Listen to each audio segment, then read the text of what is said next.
Magandang umaga po mga kabida. Nandito na po ako sa kapilya at malapit na po sa ang misa. Kaya tayo nandito na po at wala pa. Mag-umpisa na po at nag-aagal po na. At besta po, mabalik yung sipsyon po ngayon. Mga panatiko. Makinig po tayo sa Tan Diyos at makinig po ng ating pag-ating dito ng regular Sunday Mass dito sa kapilya ng San Luis. Advent po ngayon, kaya sinisindihan na po ang pangalawang kandila. Ayan po si Carol. Ayan po.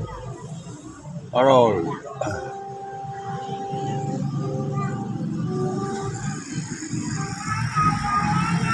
Po at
Espiritu Santo.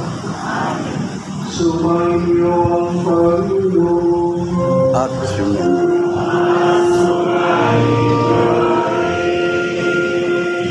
Mga kapatid, aminin natin ang ating mga kasalanan upang tayo maging maratag sa pagdilino ng banal na panghahali na tutulog na kapatawaran ng kaitaba. Sabay-sabay natin aminin, inaamoy ko sa mga pamilit ng Diyos at sa inyo mga kapatid na lumakong nagkasala sa isip, sa salita at sa gawa at sa aking pagkukulang. Kaya sinasama ko sa mahal na Virgin Maria sa lahat ng mga kailangan at sa inyo mga kapatid na ako'y panalangin sa Panginoong ating Diyos. Kaawaan tayo ng mga pamilit ng Diyos. Patawarin tayo sa ating mga kasalanan at pagtubayan na tayo tungo sa buhay na walang hanggan. Amen.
Manalangin tayo. Pamanangin na kapangyarihan at mawain sa aming pagsalubong sa iyo, anak. Huwag mo pahintulot na maging halimuan ang aming mga pinagkakabalahan.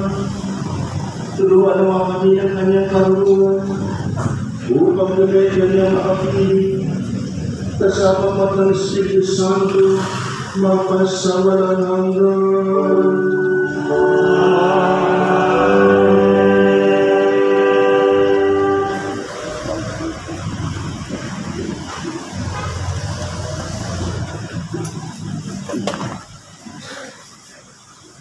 Pagbasa mula sa aklat ni Propeta Baruch. Jerusalem, hubarin mo na ang lambong ng paglulusa at isuot mo ang walang hanggang kalinigan ng Diyos. Ipalaban mo ang kanyang katwiran at iputong mo sa iyong ulo ang korona ng kadakilaan ng Diyos na walang hanggan. Itatanyag kanya sa lahat ng dako. Tatawagin kang kapayapaang bunga ng katwiran at karangalan ng pagiging makadiyos. Jerusalem, tumindig ka at umakyat sa mataas na burol.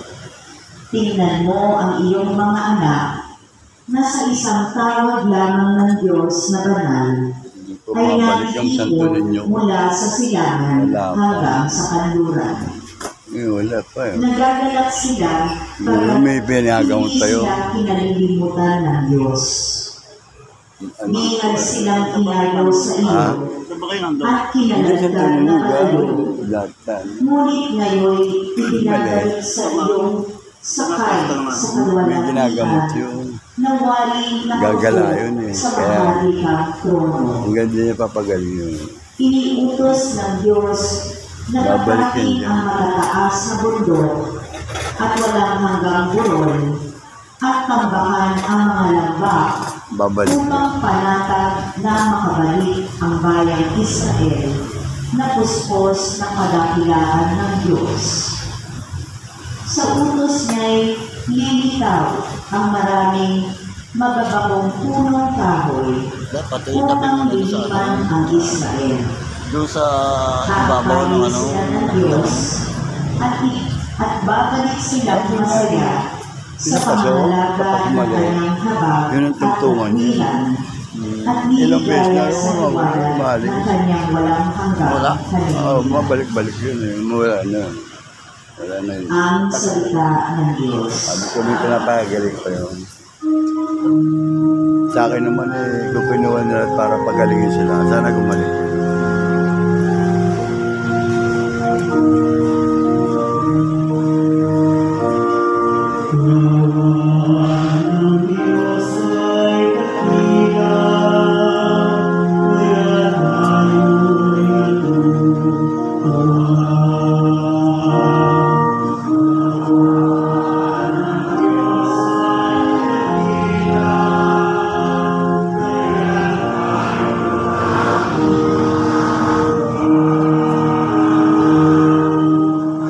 Nang linapin tayo ng Diyos at sa Siyon ay ibalik, ang nangyaring kasaysayay parang isang panaginip. Lahat tayo ay natuwa, masasayang nagsiawit.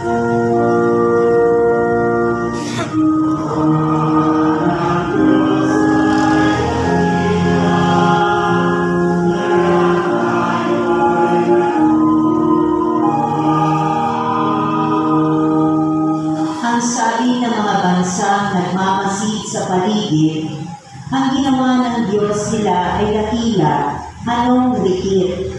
Dakila ngang masasabi, pambihira ang ginawa, kaya naman kami ngayon, kagala kay di kawasan.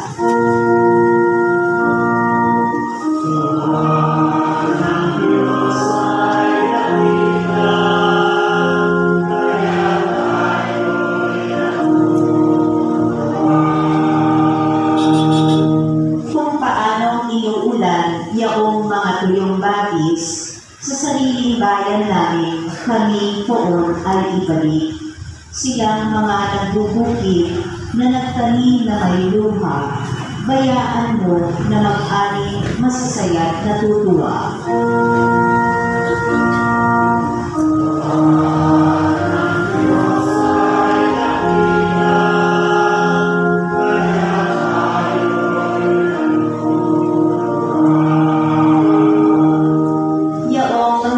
Mga nagsihayong dalay inhit na nanangis ay aawit na may galak, dalay ani pagbalik.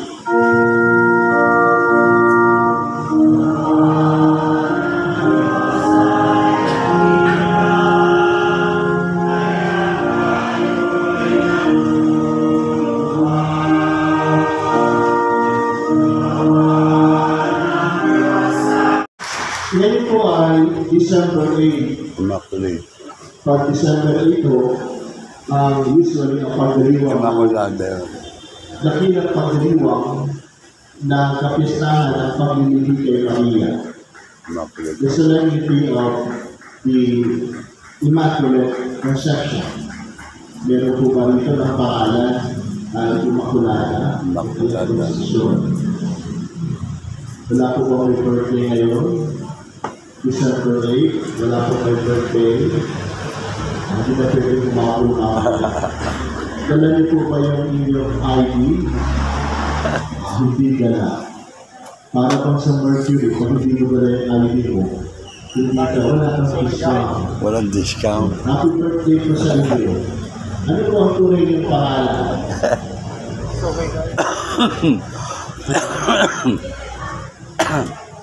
Ang hindi Immaculata o kaya hindi Versio, bibigyan ko na sana kayo ng 500. Sayang. Doon tayo para duduma. At ang December 8, Immaculata Concepcion, pag pinapanganak sa mga araw na ito, ang pangalan ay si Concepcion. Concepcion. May tiyahin po ako ng pangalan ay Concepcion. December 8 po siya. So wala po talaga may birthday. Salamat. Ay wala po talaga ang may birthday na pangalan pa Concepcion. Sabi ko sa akin yun. Ay salamat naman. So, ang December 8 talaga ay Immaculata Concepcion. Subalit, ngayong taon na ito, ang December 8 ay tumakas po na linggo. Kaya, hindi po natin siya pwede ipagdiwang. Kasi, ang linggo ay para talaga sa Panginoon. The second Sunday of Lent Kasabay na rin yun. Kaya ang Kasabay na rin yun. Immaculata Concepcion ay gagawin po bukas. Lunes. Double. Magiging December 9 po siya. So ngayon lang naman na taon, kasi hindi naman taon-taon ganito na tumatapat ng Sunday. Kaya kung bukas po ang solemnity of the Immaculate Conception, attendance at Mass is highly encouraged. Highly encouraged. Kasi isa po ito sa mga tinatawag na holidays of obligation. Ito papat nga lamang po ng linggo at hindi pwede ipagdiwang ng linggo. So, nilipat po ng Lunes. Siguro kung hindi linggo itong December 8, walang pasok bukas. Kasi ito ay dineklara holiday pag tumatapat ng weekdays. Ewan ko siguro, hindi naman siguro ililipat nila. Kasi ngayon talaga ang December 8. Pero sa simbahan, ang pagdiriwang nito ay bukas. Kaya, ang pagsisimba ay highly encouraged. Kasi ito po ay holidays of obligation. Katulad po ng ito ay December 25, January 1. Mga weekdays po yan tumatapat. Kaya kahit na weekdays sila tumatapat, kailangan mo magsimba. Sila ang tinatawag ng pesa ito, ang tatlong pesa, ay tinatawag holidays of obligation. Mga araw na pangingin sa dali po.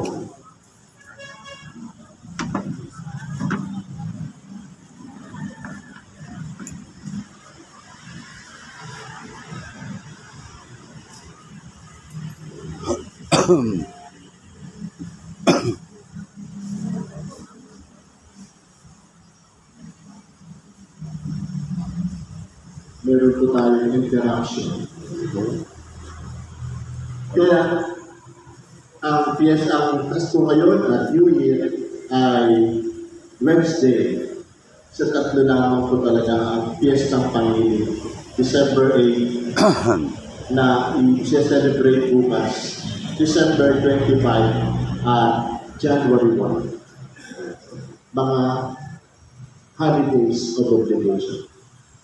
Yan po ang katalastas. Ngayon, ang ating pagbasa ay ang unang pagbasa at ang tatlong pagbasa ng Ebanghelyo ay halos po ay magkakatulad. Sa unang pagbasa ay hinahon po ito sa sulat ni Propeta Paul. At ang ating ikatlong pagbasa ay galing sa Ebanghelyo ni San Lucas. Kasi ngayon po ay sight and see. Sa gagamitin ng mga gospel ay according to St. Luke.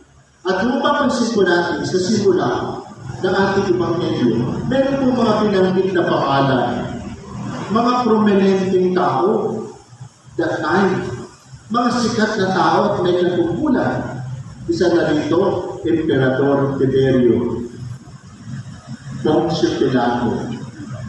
At that time, gobernador po siya sa Judea, Herodes. At sino naman si Herodes? Tetrarca sa Galilea. At ang kapatid niyang si Felipe, Tetrarca naman sa Iturea at Traconite. Meron po si Lisanias, Tetrarca naman sa Abilinia. Pero kung binanggit, Anas at Caiphas, mga pinakapunong saserdote, chief priests. So, ang mga unang nabanggit ay mga bantok, mga kilala, may posisyon, may sinasabi. Sabalit, pagkatapos po banggitin itong mga pangalan na ito, ay binanggit ang pangalan ni Juan. Sino pa naman ang si Juan? Siya ang anak ni Zacarias. At sino ang nanay ni Juan? Hello. Sino ang nanay ni Si Juan? Maria, si Si Elizabeth. Elizabeth, Queen At itong mag-asawa ito ay pareho ng matanda. Pedro. Naalala niyo? Pareho ng matanda. Kaya yan ay maririnig po natin sa simbang gabi. At itong si Juan Bautista ay pinanganak 6 months older than Jesus. 6 months lang ang layo, ang tagal. 6 months lang ang diferensya. Kasi nung namamalita ang Anghel Gabriel kay Maria na siya'y nanganak mag-ibig, sinabi ng Anghel, ang iyong tibisan sa kabila ng kanyang katandaan at pagiging baog ay nasa ika-amin na buwan ng kanyang pag-ibig. Kaya older si Juan Bautista, na 6 na buwan lang, at nauna ito si Juan Bautista. Kasi nga, ang role niya ay ipaghanda ang daraanan ng Panginoon. Ipaghanda. Anong ginawa ni Juan Bautista? Siya ay nagbibigyan. At ang bigyan na ibibigay niya ay baptism of repentance. Para ihanda yung mga tao. Kaya ano ang kanyang sinisigaw? Ihanda ninyo ang daraanan ng Panginoon. Tuwirin ninyo ang kanyang mga landas. Tampakan ang bawat labak. Tipagin ang bawat burol at bundok. Tuwirin ang daang liko-liko. At patagin ang daang bako. Kaya yan po ang panawagan sa atin. Ngayong 2 linggo ng Adviento, dapat daw tayo ay magbalik loob. Kasi usually pag Pasko, anong pinagkakapalaan natin? Mga bagay-bagay na yun, sabihin natin panlabas. Nandiyan yung paglalagay mga dekorasyon. Parol. Panlabas ko. Nandiyan yung pagpunta natin sa mga mall. Bakit tayo pumupunta sa mall? Para mamili.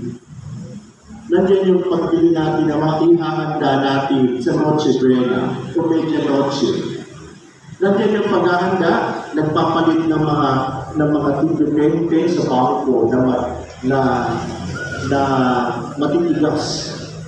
Di mo ba, no? Para ipamigay sa mga inaanak. Nandiyan yung pamimili ng damit na bago para sa Pasko.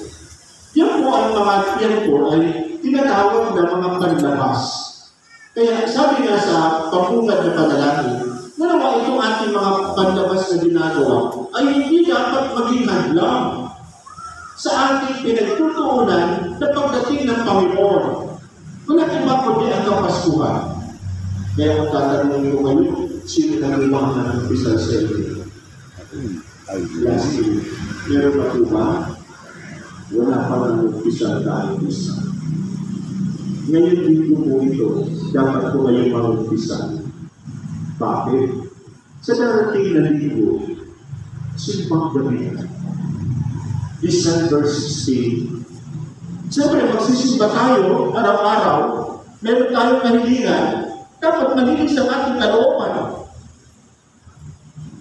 Yung iba nga, papasok ng LE, marriage encounter, isa tinatanong ko, bakit kayo nag-umpisa? Yung mother required kami. Kasi mag-LSS kami. Ilan kaya ang nagsabi, Father, mag-umpisa po ako, kasi next week, simbang gabi na. Gusto ko makumpleto. Okay, makumpleto. Okay, gusto ko rin po mag-commune araw-araw. Okay yun. Kaya bago gawin yun, mag-umpisa. Hello. Pati-pati sa langit at di na mag-umpisa, mapupunan. Baka karamihan sa inyo kung hindi mo umpisa bago mag-pandemic pa. Siguro isipin ko ni Father, malayo pa siguro. Depende naman natin kiramin yung sakyan ng barangay. Akutin yung mga senior ko. Kasi sa kapila, na nagpapakumpisa, wala namang umpisa. Tuesday, Wednesday, Thursday, Friday, Saturday. Nung akin mo araw-araw, na nagpapakumpisa, walang lumalapit. Hindi naman dapat sabihin na, bakit kilala kasi natin na nagpapakumpis natin. Baka i-chismis ang kasalanan natin. Kaya nga madalas nagpapakumpis natin, hindi naman nakatira din. Yung OFF, conventual, ano naman nakatakot din. Dapat talaga ang pangumpisa ay 2 beses sa isang taon. Kung tayo ba nagpapacheck ng blood care natin every 6 months, hello? Every 6 months. Yung iba, 3 months. Bakit naman i-check ng ating kaluluwa? Ang tagal. Hinagpas po nagdaan. Hindi ba nilang mabawasan ang kasalanan natin? Kaya tayo magbabawas. Ikot tayo nga pag tumatama, sinasabi, magpapakot ko, magdahil ito. Mataas ang sugar, mataas ang cholesterol. Sinusunod ba natin ang doktor? Oo. Kaya pag umupunta tayo sa mercury drug, nakapila. Sino mga nakapila doon? Mga senior. Ba't sa kumpisalan, walang senior na nakapila? Walang iba. Hello. Magalit na kayo sa hindi. Tamaan lang sana. Huwag naman. Tamaan ang kita. Huwag naman. Yun talaga paghahanda. Yun ang pagtutuwid sa daraanan ng Panginoon. Kung ayaw nyo naman yan mag-umpisa, punta kayo sa Baclaran, sa malayo. Doon may mga simbahan na walang bahay-bahay, walang kumpisanan. Yung mga kitang-kita kami, wala yung buwan, wala yung may harap. Ngayon, may kumpisanan, may harap, walang napunta. Umagal naman sa Baclaran. Kasi airport din naman din eh. Binubuksan yung kumpisanan, airport. Wala napasok. Kaya ako din, nandun ako, ginawa ko. Kasi grabe ang dami. Dala na akong lumabas. Wala ka lumabas. Ito ang panawagan ng Panginoon. Tumirin ang kanyang daan. At siyempre, ang tinutukoy ko rito ay ang ating spiritual. Pag tayo nagpapadoktor, nagpaparasal pa tayo. Pag tayo nagpapadoktor, tagal natin naghihintay ng doktor. May mga doktor kasi na pag sinabing 11, darating alas 12. Hinihintay pa natin. Oo, hinihintay natin. Bakit na lang pinapacheck natin? Physical, body. Tagal natin maghintay ng doktor. Pero kung bakit sa pangumpisa, ayaw natin pumila. Ayaw talaga natin mangumpisa. Bakit? Sino ba rin na walang kasalanan? Tumaas na kami. Lahat pala tayo ay may kasalanan. Bakit tayo tumunyon lang ng tumunyon? Hindi tayo nangungumpisa. Matamaan sana. Tumunyon lang tumunyon. Hindi nangungumpisa. Ang panawagan ng Juan Bautista, a voice crying out to the desert, prepare the way of the Lord. Usually, tinatawag ako, may sakit na, hindi na makapagsalita. Kaya ngayon pa lang, na pwede pa tayo magsalita, pwede pa naman mag-umpisa, magsabi na ng kasalanan, magyaya na kayo ng pari. Hindi na kayo magyaya ng pari, pag na kayo makapagsalita. At hindi ko na rin kayo mapakakumpisa kasi nga nandun sa bahay, maraming tao. Pag nagpapakumpisa, pag talagang malakas ka, napunta talaga sa simbahan. Pero hindi ako mapakakumpisa kasi walang privacy sa bahay. Malit lang ang bahay. Hintayin pa ba natin yung pagkakataon na yun? Ngayon malakas pa tayo, kasama ako. Saan man tayo mapunta? Klaro naman kung saan man yung gusto makumpisa. Dapat na umpisa bago ang kapaskuhan. Sa darating na dito, ang sisilihan na kandila ay declare the doctor. Declare the doctor. Pag tayo nakapag-umpisa, ang ating pakiramdam ay mag-aar.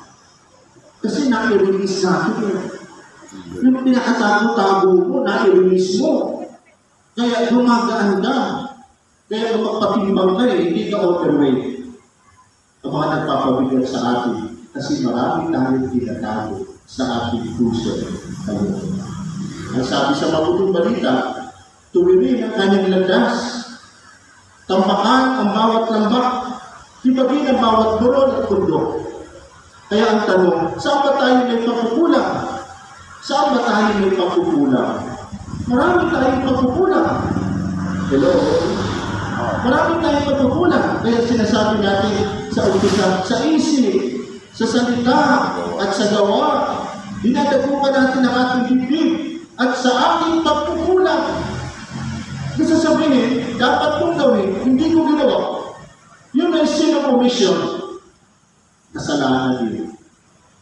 Kaya sinasabi natin sa isip, sa salita, at sa gawa, tinatanggal mo na yung pagdamit sa bibig. Hindi pa dapat. Kasi at magkukulang, kasalanan din. Lalo nang nagupan ng bibig ninyo. Napapansin ko, wala na. Sa isip, sa salita, sa gawa, tapos. Dapat sa pagkukulang. Dadagupan pa yung bibig. Sin of omission. Saan pa? Saan pa tayo nagkulang? Saan pa tayo may kung saan tayo may pagmamalabis? Kung mayroong pagkukulang, minsan mayroong pagmamalabis. Sumusobra. Isa sinasabi ko, sumusobra ka na. Tama na. Bakit na isa yun? Sakitin kita. May pagmamalabis. Meron tayong maraming mga pagmamalabis. Kaya sabi nga, every mountains and hills shall be leveled. At ano pa? Saan pa tayo may kabuktutan? Kabuktutan. Pag sinabing kabuktutan, crooked and corrupt ways.